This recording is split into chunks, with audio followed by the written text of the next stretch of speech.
Hello MYP2 students, I hope you're all doing good. So last week we started learning about ancient China and the history of ancient China. We talked a little bit about the geography of the early China and how did geography affect the early settlers or the first people to ever arrive in China.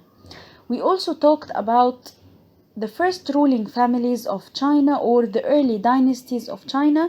We learned about the Shah dynasty, which was found by Liu the Great, and we also discussed the Shang dynasty as well. In this lesson, we are going to learn about another dynasty, which is called the Zhou dynasty. The Zhou dynasty is one of the most important dynasties or one of the most important ruling families of early China.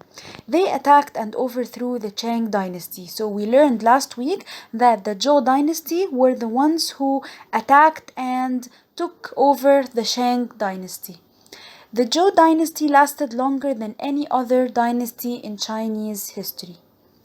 The Zhou dynasty ruled for hundreds of years, but China faced chaos for some of that time. So, during the rule of the Zhou dynasty, China faced a lot of problems and a lot of disorder. Here in this slide, we are going to know about the Zhou political system. So, as you can see in the pyramid, the first you can see the king, and the second level you can see lords and warriors, and the third level you can see the peasants. So the king, he was the person who led the government and gave lands to the lords. He was responsible for everything in the government. He was ruling the government and he was in control of giving lands to the lords. Next, the lords and the warriors. The lords, they paid taxes to the king and provided warriors to protect his lands. The peasants, they farmed the nobles' land. So the peasants, they were normal people or the commoners or farmers who worked for the nobles. How did the Zhou dynasty decline, or how did the power of the Zhou people decline? First, the lords were no longer loyal to the king. They were no longer obeying the king. They did not like the king anymore, so they were no longer loyal to him. Second, the warriors refused to fight against invasions. They rebelled and they were no longer fighting to protect the country. Third, the armies used new weapons and battle techniques in the civil wars. So there were a lot of civil wars inside the country. People were fighting each other using weapons and new battle techniques. So of course this was so destructive.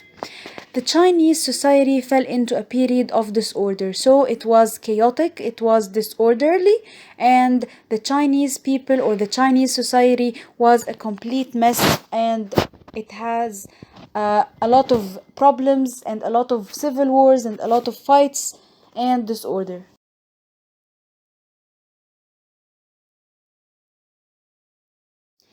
At this time of disorder and at this time of civil wars and problems, some of the thinkers of the Zhou period, they started to think how could they fix the country, how could they bring order to China. So they sat down together and came up with ideas about how to restore order to China.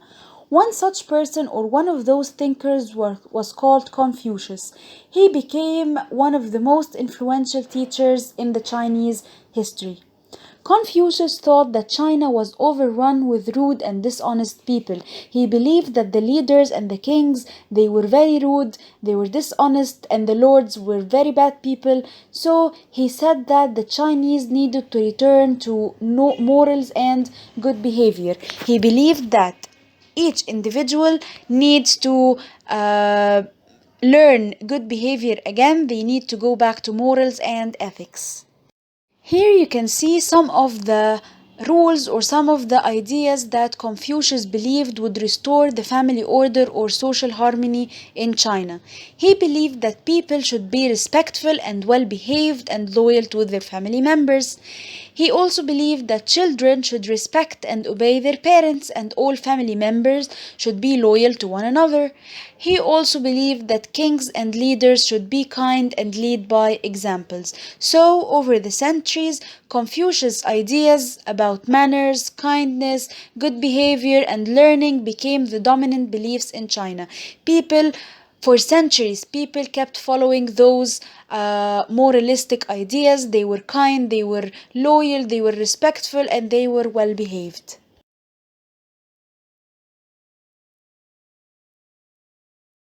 Later on in time, other thinkers came out with other beliefs and other ideas to fix the order in China. Those two beliefs, or those two ideas or belief systems that emerged in China, one of them were called the Taoism and the second one was called the legalism. What about the Taoism? The Taoists paid more attention to the natural world. They focused on the natural world. They did not focus on the human behavior as Confucius. No, they focused on the natural world. The Taoist teachers taught that people should not try to gain wealth nor should they seek power. So they believed that people shouldn't always think about earning money or gaining wealth or seeking power. So this is the ideas of the Taoist people. The second belief system was called the legalism. Legalists believed in strict rules with harsh punishments. So they believed that there should be very strict rules and very harsh punishments for people who are going to break the law and be disorder and cause troubles in the country.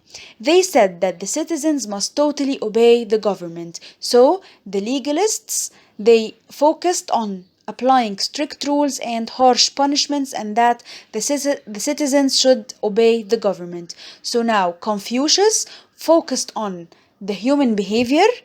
The Taoism, they focused on the natural world and that people shouldn't seek wealth or power, and the legalists, they believed in applying strict rules and harsh punishments. Those three belief systems, the Confucianism, the Taoism, and the legalism, they competed for followers. So each group of them, they wanted people to follow them. Okay? All three beliefs, they became popular.